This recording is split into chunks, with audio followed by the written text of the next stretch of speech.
شروع اللہ کا نام لے کر جو بڑا مہربان نہایت رحم والا ہے۔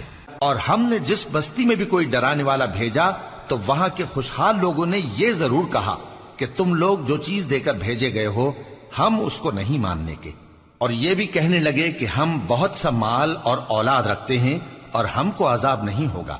کہہ دو کہ میرا رب جس کے لیے چاہتا ہے روزی فراخ کر دیتا ہے اور جس کے لیے چاہتا ہے تنگ کر دیتا ہے، لیکن اکثر لوگ نہیں جانتے۔ اور تمہارے مال اور اولاد ایسی چیز نہیں کہ تم کو ہم سے قریب کر دیں، ہاں ہمارا مقرب وہ ہے جو ایمان لایا اور عمل نیک کرتا رہا، ایسے ہی لوگوں کو ان کے اعمال کے سبب دگنا بدلہ ملے گا اور وہ امن و چین سے بلند و بالا عمارتوں میں رہیں گے۔ جو لوگ ہماری آیتوں کے سلسلے میں ہمیں ہرانے کی کوشش کرتے ہیں وہ گرفتار عذاب کیے جائیں گے۔ کہہ دو کہ میرا پروردگار اپنے بندوں میں سے جس کے لیے چاہتا ہے روزی فراخ کر دیتا ہے اور جس کے لیے چاہتا ہے تنگ کر دیتا ہے، اور تم جو چیز خرچ کرو گے وہ اس کا تمہیں عوض دے گا، وہ سب سے اچھا رزق دینے والا ہے۔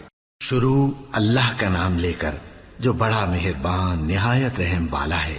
کیا انہوں نے نہیں دیکھا کہ اللہ ہی جس کے لیے چاہتا ہے رزق فراخ کرتا ہے اور جس کے لیے چاہتا ہے تنگ کرتا ہے؟ بے شک اس میں ایمان لانے والوں کے لیے نشانیاں ہیں۔ تو اہل قرابت اور محتاجوں اور مسافروں کو ان کا حق دیتے رہو۔ جو لوگ اللہ کی رضا کے طالب ہیں یہ ان کے حق میں بہتر ہے، اور یہی لوگ کامیابی حاصل کرنے والے ہیں۔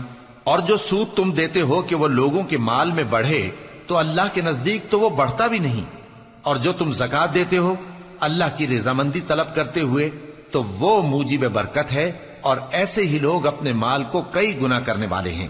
اللہ ہی تو ہے جس نے تم کو پیدا کیا، پھر اس نے تم کو رزق دیا، پھر وہ تمہیں موت دے گا، پھر زندہ کرے گا۔ بھلا تمہارے بنائے ہوئے شریکوں میں بھی کوئی ایسا ہے جو ان کاموں میں سے کچھ کر سکے؟ وہ پاک ہے اور اس کی شان ان کے شریکوں سے بلند ہے۔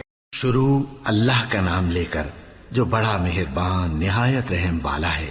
جو لوگ سود کھاتے ہیں وہ قبروں سے اس طرح حواس باختہ اٹھیں گے جیسے کسی کو جن نے لپٹ کر دیوانہ بنا دیا ہو۔ یہ اس لیے کہ وہ کہتے ہیں کہ سودا بیچنا بھی تو نفع کے لحاظ سے ویسا ہی ہے جیسے سود لینا، حالانکہ سودے کو اللہ نے حلال کیا ہے اور سود کو حرام۔ تو جس شخص کے پاس اللہ کی نصیحت پہنچی اور وہ سود لینے سے باز آ گیا تو جو پہلے ہو چکا وہ اس کا، اور قیامت میں اس کا معاملہ اللہ کے سپرد۔ اور جو پھر لینے لگا تو ایسے لوگ دوزخی ہیں کہ ہمیشہ دوزخ میں جلتے رہیں گے۔ اللہ سود کو نابود یعنی بے برکت کرتا اور خیرات کی برکت کو بڑھاتا ہے، اور اللہ کسی ناشکر گناہگار کو دوست نہیں رکھتا۔ جو لوگ ایمان لائے اور نیک عمل کرتے اور نماز پڑھتے اور زکوٰۃ دیتے رہے ان کو ان کے کاموں کا صلہ اللہ کے ہاں ملے گا، اور قیامت کے دن ان کو نہ کچھ خوف ہوگا اور نہ وہ غمناک ہوں گے۔ مومنو اللہ سے ڈرو، اور اگر ایمان رکھتے ہو تو جتنا سود باقی رہ گیا ہے اس کو چھوڑ دو، پھر اگر ایسا نہ کرو گے تو تم اللہ اور اس کے رسول کی طرف سے اعلان جنگ سن لو، اور اگر توبہ کر لو گے اور سود چھوڑ دو گے تو تم کو اپنی اصل رقم لینے کا حق ہے، جس میں نہ اوروں کا نقصان اور نہ تمہارا نقصان۔ اور اگر قرض لینے والا تنگ دست ہو تو اسے کشائش کے حاصل ہونے تک مہلت دو، اور اگر زر قرض بخش دو تو وہ تمہارے لیے زیادہ اچھا ہے بشرطے کہ سمجھو۔ اور اس دن سے ڈرو جبکہ تم اللہ کے حضور میں لوٹ کر جاؤ گے، اور ہر شخص اپنے اعمال کا پورا پورا بدلہ پائے گا اور کسی کو کچھ نقصان نہ ہوگا۔ مومنو جب تم آپس میں کسی میعاد معین کے لیے قرض کا معاملہ کرنے لگو تو اس کو لکھ لیا کرو، اور لکھنے والا تم میں کسی کا نقصان نہ کرے بلکہ انصاف سے لکھے۔ نیز لکھنے والا جیسا اللہ نے اسے سکھایا ہے لکھنے سے انکار بھی نہ کرے اور دستاویز لکھ دے، اور جو شخص قرض لے وہی دستاویز کا مضمون بول کر لکھوائے، اور اللہ سے کہ اس کا مالک ہے خوف کرے، اور زر قرض میں سے کچھ کم نہ لکھوائے۔ اور اگر قرض لینے والا کم عقل یا ضعیف ہو یا مضمون لکھوانے کی قابلیت نہ رکھتا ہو تو جو اس کا ولی ہو وہ انصاف کے ساتھ مضمون لکھوائے، اور اپنے میں سے 2 مردوں کو ایسے معاملے کے گواہ کر لیا کرو، اور اگر 2 مرد نہ ہوں تو 1 مرد اور 2 عورتیں جن کو تم گواہ پسند کرو کافی ہیں، کہ اگر ان میں سے ایک بھول جائے گی تو دوسری اسے یاد دلا دے گی۔ اور جب گواہ گواہی کے لیے طلب کیے جائیں تو انکار نہ کریں، اور قرض تھوڑا ہو یا بہت اس کی دستاویز کے لکھنے لکھانے میں سستی نہ کرنا. یہ بات اللہ کے نزدیک نہایت قرین انصاف ہے، اور شہادت کے لیے بھی یہ بہت درست طریقہ ہے.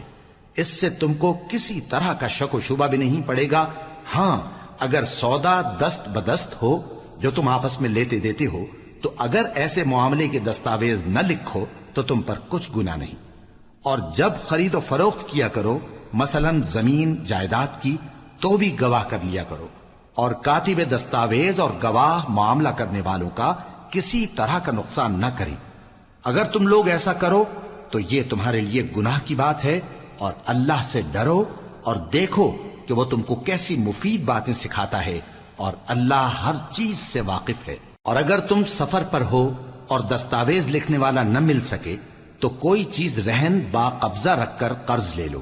اور اگر تم میں سے کوئی دوسرے کو امین سمجھے، یعنی رہن کے بغیر قرض دے دے، تو امانت دار کو چاہیے کہ صاحب امانت کی امانت ادا کر دے. اور اللہ سے جو اس کا پروردگار ہے ڈرے.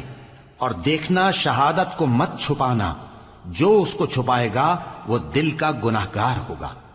اور اللہ تمہارے سب کاموں سے واقف ہے. جو کچھ آسمانوں میں اور جو کچھ زمین میں ہے سب اللہ ہی کا ہے. تم اپنے دلوں کی بات کو ظاہر کرو گے تو، اور چھپاؤ گے تو، اللہ تم سے اس کا حساب لے گا.